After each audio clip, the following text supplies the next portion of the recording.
म्हणजे हसू व्हायला नाही पाहिजे. कारण की हा मुंबईला यायचं म्हटलं तर आपण राज्यामध्ये मराठा समाज 12 ते 15% असणारा मराठा समाज जर लाखोच्या संख्येने येतोय आणि आपण जर हजाराच्या संख्येने येतो तर आपल्याला लाजा वाटल्या पाहिजे. त्यासाठी आपण आपल्या ज्येष्ठ श्रेष्ठ नेत्यांशी चर्चा करूनच आंदोलनाची दिशा येणाऱ्या काळात ठरवावी लागेल.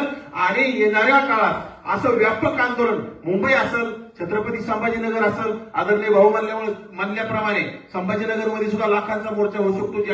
ज्याप्रमाणे 24 जानेवारी 2021 ला कोविड काळामध्ये आम्ही अविनाशराव असतील, आमचे राजभाऊ असतील, सर्व आम्ही सकल ओबीसी समाज म्हणून त्यावेळी आम्ही गावगाड्यामध्ये सर्व लोकांना जागं केलं आणि जागं केल्याच्या नंतर लाखोंचा जनसागर जालन्यामध्ये उसळला. त्याचं नेतृत्व आदरणीय वडेट्टीवार साहेबांनी केलं. आणि येणाऱ्या काळात नेतृत्व कोणी करू द्या ना, नेतृत्व ज्येष्ठांनी केलं तरी काय फरक पडतोय, परंतु नेतृत्व मीच केलं पाहिजे. नेतृत्व हे नको ते नको असं नकोय. नेतृत्व ज्येष्ठांनी करू द्या, परंतु ओबीसीचं वाटलं झालं नाही पाहिजे. ओबीसीच्या हक्काधिकार वाचवण्यासाठी आपल्याला सर्वांना एकत्र येणं गरजेचं आहे.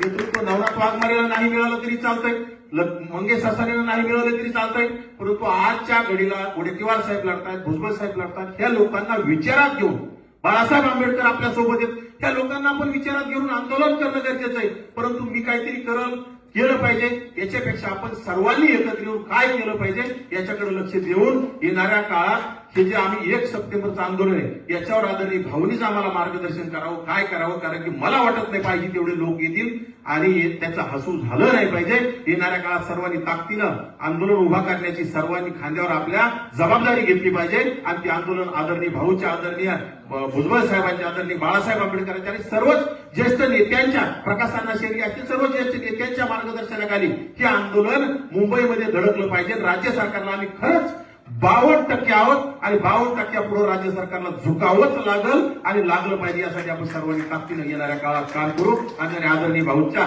सल्ल्यानुसार येणाऱ्या काळात पाहिजे तसं आपलं येणाऱ्या काळात करायला आपण तयारी ठेवूया. धन्यवाद. मला बोलायची संधी दिली आणि आदरणीय भाऊ आपल्याला सर्व येणाऱ्या काळात सांगतील की आम्ही सर्व त्यांच्या मार्गदर्शनाने त्यांच्या सूचना पाळण्याचं काम केलं पाहिजे. मी तर करणार आहोत, मंगेश करत, परंतु सर्वांनीच केलं पाहिजे अशी कळकळीची विनंती करतो आणि थांबतो. धन्यवाद.